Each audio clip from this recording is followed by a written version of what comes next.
Thank you. It's a great pleasure. And we've had a very intense morning. We've had 5 brilliant speakers, different elements, different perspectives on the energy transition, different experiences. And I think I've been very impressed with the way the room has remained engaged, because this, I think, is an existential period for the future of utilities and for the future of the power sector. So we've had an intense morning, and we're about to get even more intense because we have a very interesting panel now. We're running short on time, so we'll have to be efficient in managing that. But I'd like to invite panelists up to join me for this discussion. I'm delighted, first of all, that we have Peter Terium, who is the CEO of Innogy from Germany. He's been the CEO since 2016, previously worked for RWE, including as the chief executive for RWE in the past. We also have Ingrid Thijssen, who's the CEO of Alliander of the Netherlands, recently confirmed as CEO, but acting in this capacity for some time. We have Christian Buchel, chairman of EDSO France. Philippe just mentioned that Christian is here. He's also the deputy CEO and chief digital and international officer of Enedis. And last but not least, Professor Benjamin Sovacool, who is the professor of energy policy at the University of Sussex. I'm very pleased to welcome him. I understand he's an energy anthropologist, which is something, I don't know what it is, so I'm looking forward to learning about that. So if I can ask all the panelists to join me, then we can start with our panel and manage the time effectively, please. Thank you. Ingrid. Yeah. Nice to meet you. Hi. Let's get this in. Take the edge. Hi. Yeah. Nice to meet you. So, very interesting morning so far. I think there were a variety of perspectives, from one basically saying that we're all walking dinosaurs and this is not going to last for long, to others who are saying, well, we are just consolidating our business model. But we know that the landscape has changed tremendously. We have decentralization, digitalization, you have new types of markets, you have new types of regulations, you have new technology. How are we going to manage all of this? And within all of this is the role of the consumer. So who is the consumer today? How we define who is the consumer? Is the consumer also a producer? Is the consumer looking at choice in a different way than in the past? In the past, you would say, okay, which is the cheapest provider of electricity?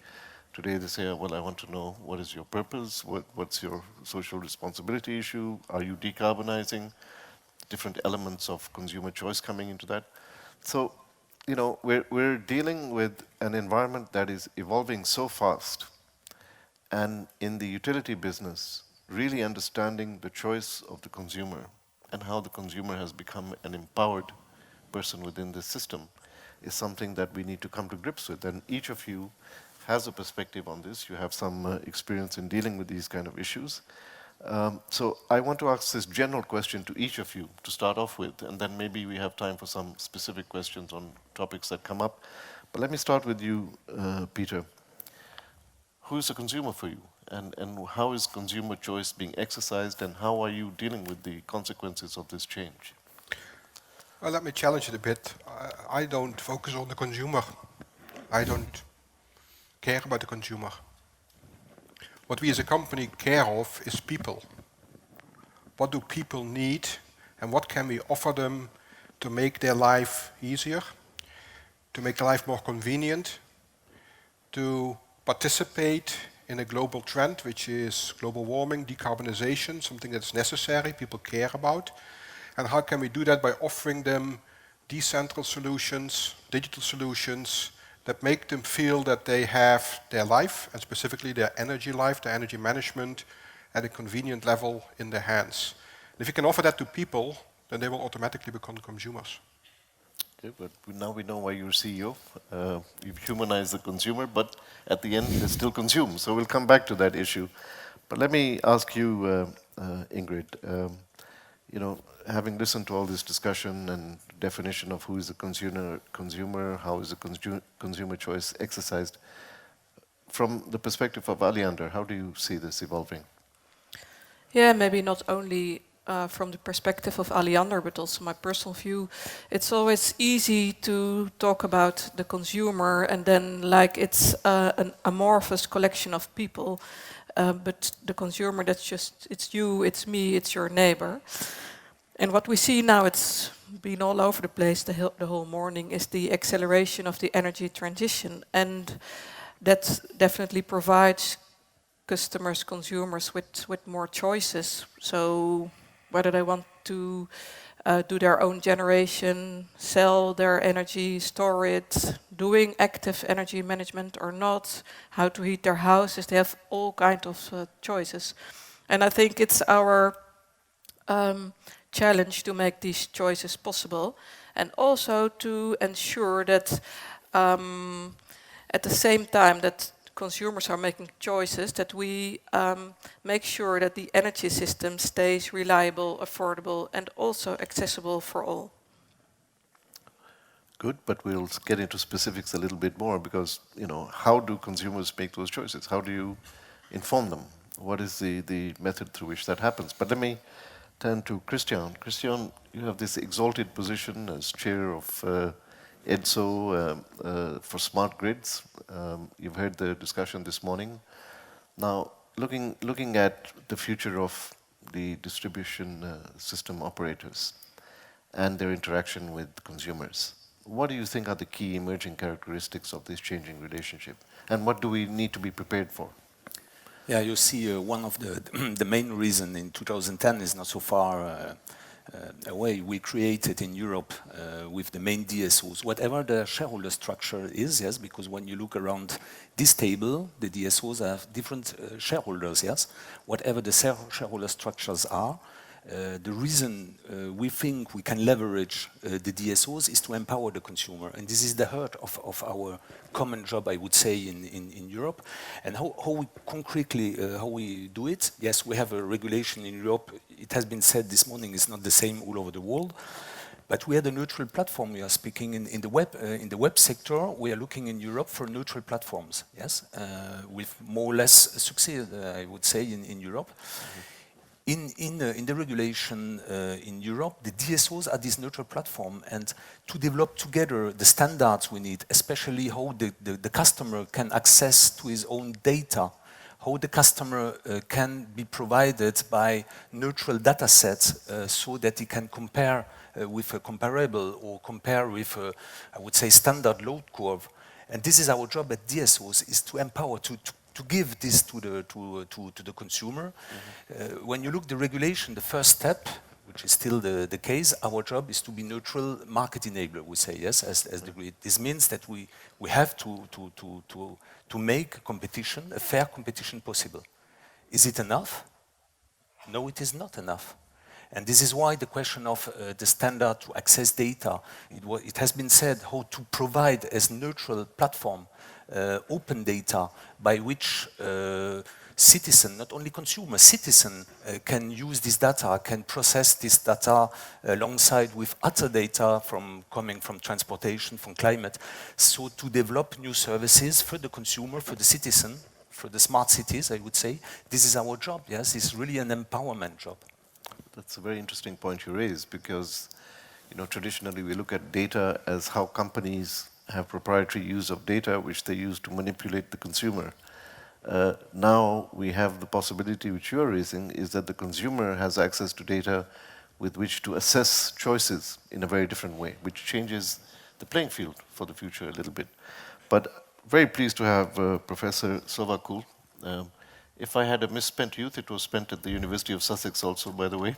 So I'm very pleased to see you for that reason, but also because you're here as an energy anthropologist and talking about the consumer in the new energy system and looking at the changing landscape.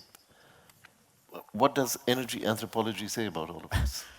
Well, I should first say, I'm the only academic up here, so I tend not to give short answers, so cut me off when you need to.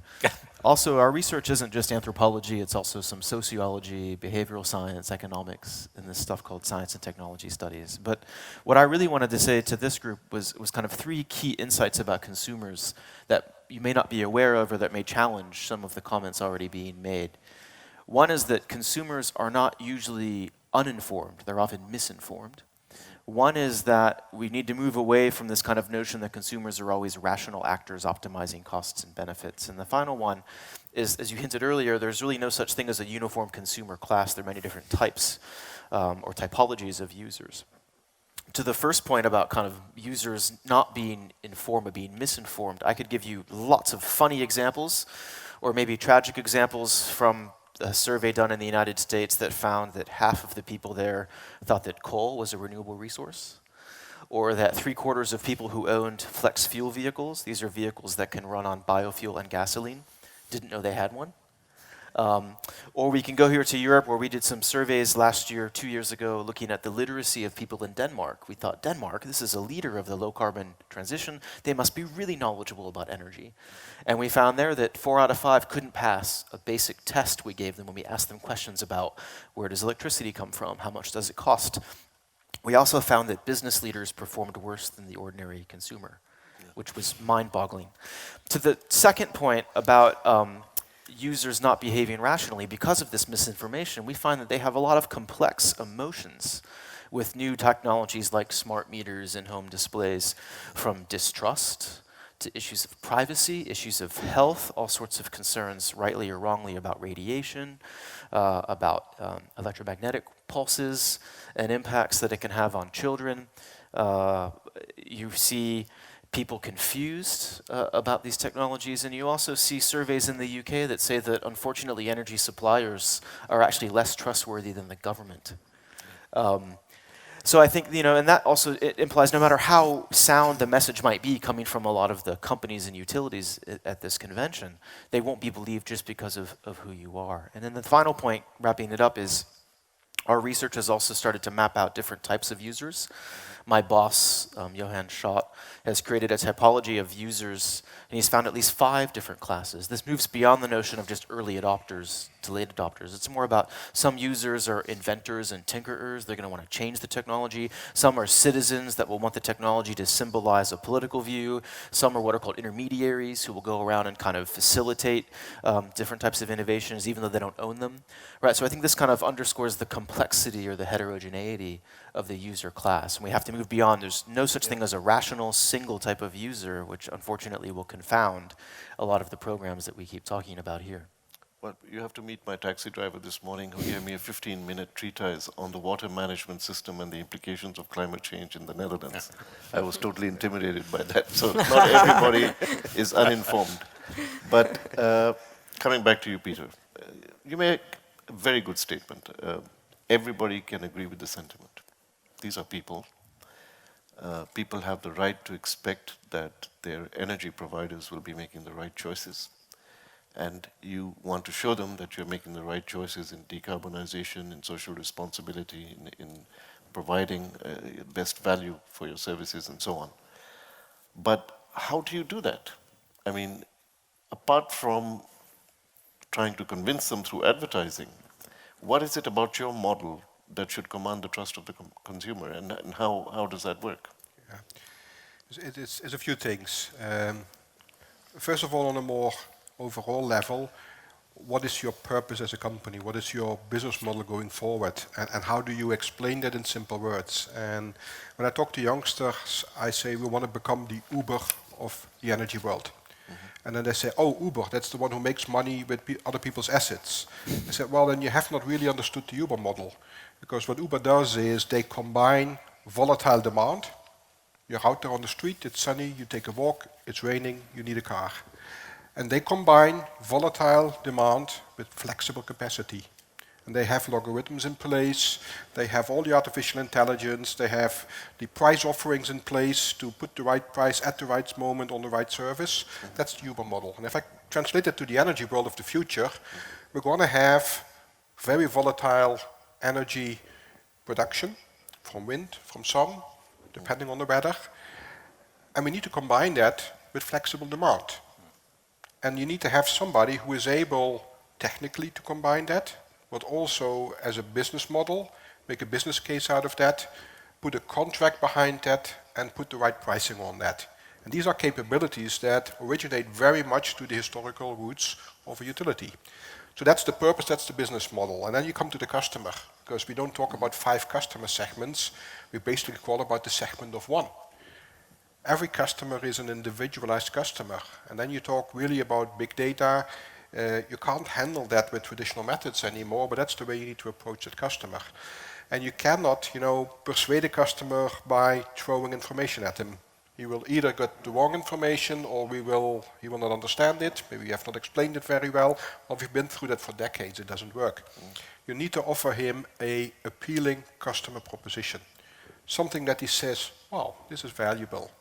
And then things like security, reputation, trust are less of an issue. And I do agree, in the UK, the reputation of the industry is very different from where it is on the continent. On the continent, people would rather give their data to their local utility than give it to a big American beast. That's an advantage that we have, but we need to combine that with something where the customer says, wow, this is convenient. I don't have to have an academic degree like you have to understand this. But it needs to give me the benefits. And that is where we need to interact with the customer. And that's why I think regulation is not the best, not the smartest way to implement smart meters. You need to do that through customer offerings. But let me ask you quickly, in this very fluid environment, are you maintaining market share, growing market share? What's happening? Well, our focus is on margin. And if I look at our margin in that business, that is stable and slightly growing. It's a very competitive environment, and we see a lot of new players coming in. But I like to see them not as new competition coming in, but as partners coming in to help us. And you think that's because of your value proposition that you offer? Well, that is mainly because of the mindset within the company. We've heard in the previous speaker, innovation is about open innovation. The complexity of the future energy system, with up to 85-95% renewable generation and very flexible customers that need to manage their demand in line with that, that is a very, very complex system. And I think there's no utility, there's no company who can manage it on their own. They will need the help, the cooperation, the partnership of many players.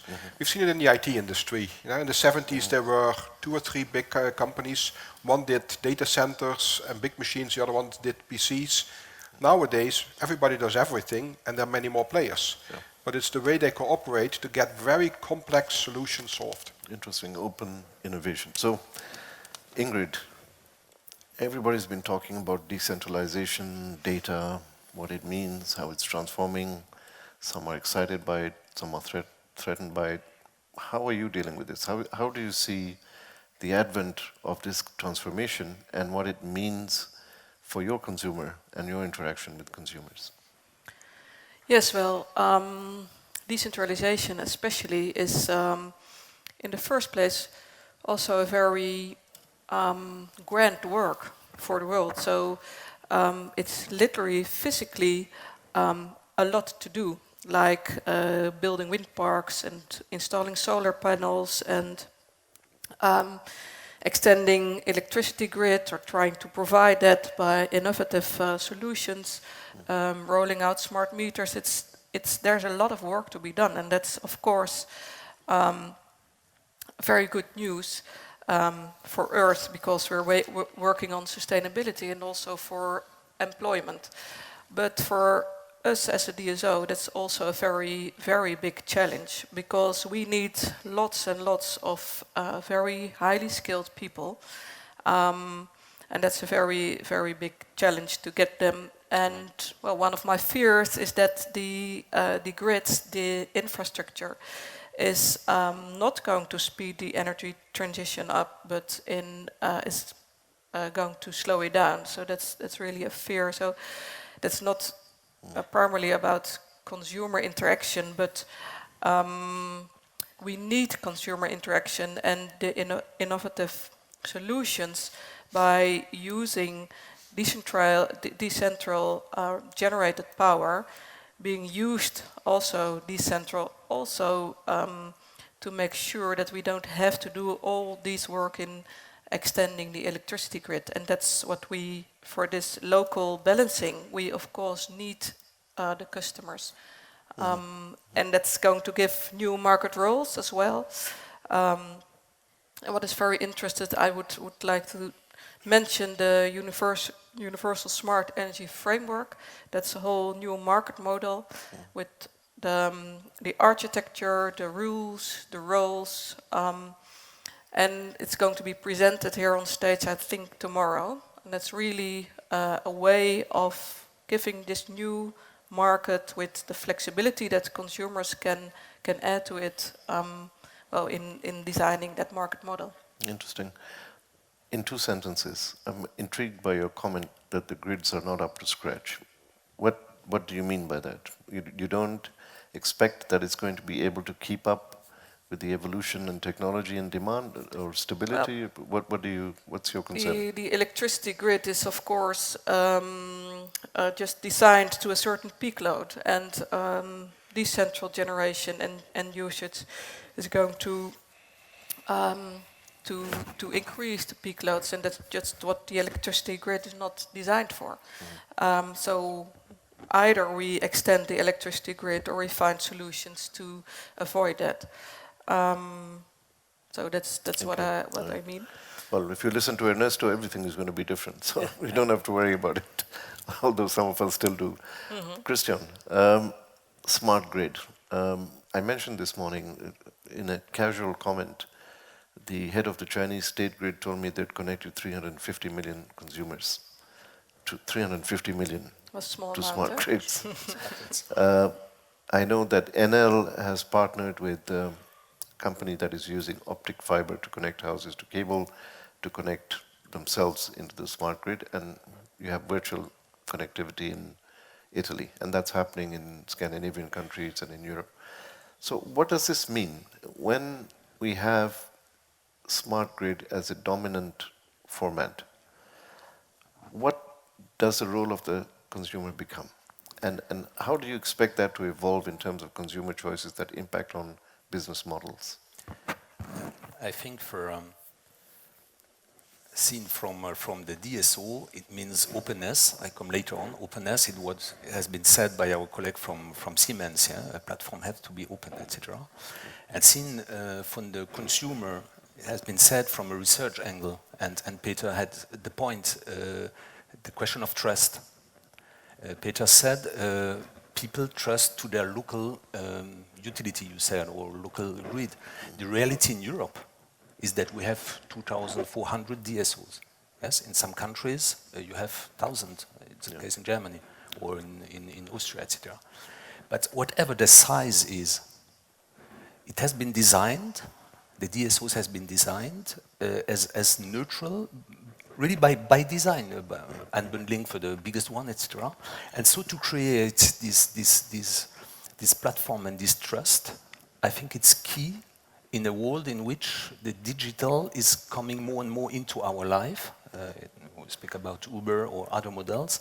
And so the trust, we think that it's our job to create, to reinforce, to secure this trust, especially because data, it has been said also by Peter, the sending from Europe or some countries in Europe, don't quote them, yes, it's different in France than it is in Austria, than it is in Italy, to give the impression that our energy data, which are becoming more and more real time, are sending elsewhere in the world. This is an issue in Europe, yes, and the Parliament is discussing these days about this. And this is why we say our DSO industry have to transform ourselves by digital, and digital is a huge opportunity to transform ourselves, so to create this trust platform by which you have transparency for the consumer or citizen, and by which the competition is possible.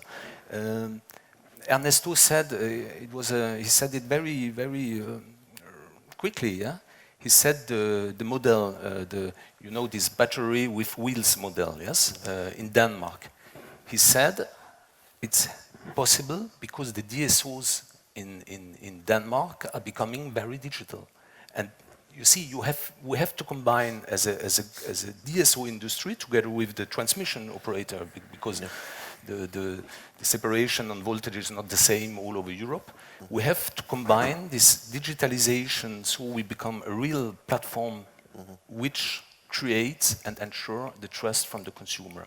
And the new suppliers, the new business models with wheels or without wheels, they need this platform to bring their offers to the consumers.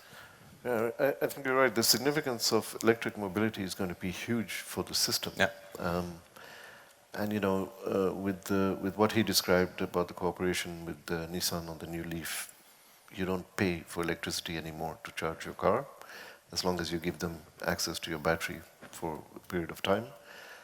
And that, together with government tax rebates for electric vehicles, means these are going to come in much quicker. What does that mean for the system? I was in China, and you see a lot of interesting things there. One of the things they told me is all of their R&D expenditure on mobility is going into electric vehicles, platforms, motors, batteries. Not one penny to internal combustion engine. They're taking the existing technology that exists in the companies they bought. And they're going to put 7 million, according to them, 7 million new vehicles in the biggest market on the road by 2023. I suspect it's going to be more than 7 million, and I suspect it's going to grow very fast. So what does that mean for the overall stability of the system, how all of this is happening? So let me ask you, Professor, since you're from Sussex, you get the last word. This kind of evolution, and I think everybody on the panel from industry has underscored the issue of trust. I think the future relationship of DSOs with consumers has to be based on a perception of trust. What's happening with the climate? What is the responsibility for handling my data? Where are the privacy issues? Am I secure? How do you think all of this is going to play in terms of the design of the system for the future? Boy, you saved one of the toughest questions for last. I mean, obviously, one of the nice things about being an academic is I can say, I don't know. Obviously, you need sound governance principles, openness, transparency, accountability, also issues of compliance. So one of the issues the UK smart meter rollout has had, even though E.ON and others have been well-intentioned, you've had 3 or 4 of them fined hundreds of millions of pounds for not being able to roll out smart meters fast enough, despite the best of intentions. Right, so you have all sorts of issues about capacity and speed and governance and accountability. And I think they're partly designs that make them more neutral or even pro-low carbon. Because neutral implies that you don't care if it's coal or, a kilowatt's a kilowatt hour. So I think, maybe we even go beyond neutrality to kind of adopt or embrace these goals of decarbonization, efficiency, et cetera. And I guess the other is just to have a healthy skepticism about a lot of these new innovations. I mean, I've only been an academic for a little more than a decade. And 10 years ago it was hydrogen. And 10 years before that it was fusion. And now it's all about electric mobility. But this is actually the 4th or 5th time there's been this push for electric mobility. If you look back, in the history, in the 1890s, the 1910s, the 1940s, the 1970s, after the oil crisis. And so we have all these innovations that compete, and I guess the kind of lesson there is they're contested rather than convergent. And if I was at a gas conference, it'd be all about shale gas and gas cars. And if I'm at a hydrogen conference, it's all about hydrogen. Here it seems to be a lot more about electric mobility. So I think there is just recognize that these innovations don't exist in a vacuum, and they're competing for our expectations, hype, and resources. But we know where the balance of power is today. It's not with fossil fuels. It's not with hydrocarbons. And it's with innovation and new forms of organization of firms and so on, right? I hope so. But one of the things that gives me skepticism, yes, and in terms of the growth rates for renewables and low carbon sources, they're still quite impressive. But we did a piece for Nature Climate Change 2 years ago, so it's a little bit out of date.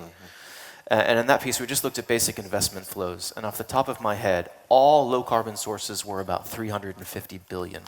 That includes hydro, big hydro. But fossil fuels were still invested in at 1.2 trillion. So the global economic community put 4 times as much revenue into new fossil fuels just 2 years ago. Shale gas, oil wells, pipelines, tankers, etc. So in that regard, I think innovation isn't just about phasing in the new. We have to actively dismantle and phase out the old.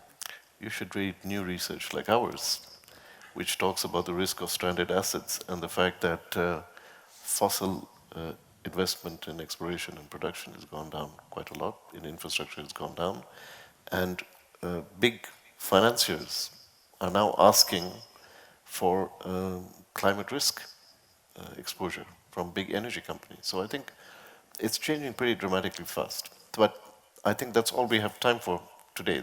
We've opened a number of very interesting doors that we could go down and have a very interesting discussion. But I want to thank the panelists. Really very, very good perspective, good answers, good, thinking about the future, great commitment. And finally, to thank the organizers and the Netherlands for hosting us, because it has been really a wonderful morning.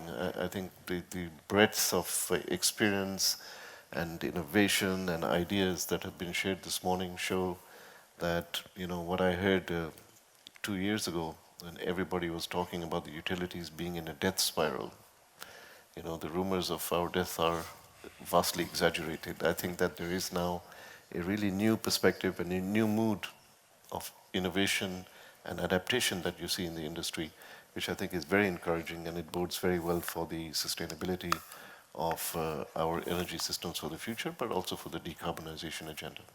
So I'd like to thank you very much. I'd like to thank the organizers, and thank you all for taking the time to listen with such attention to this discussion. Yeah.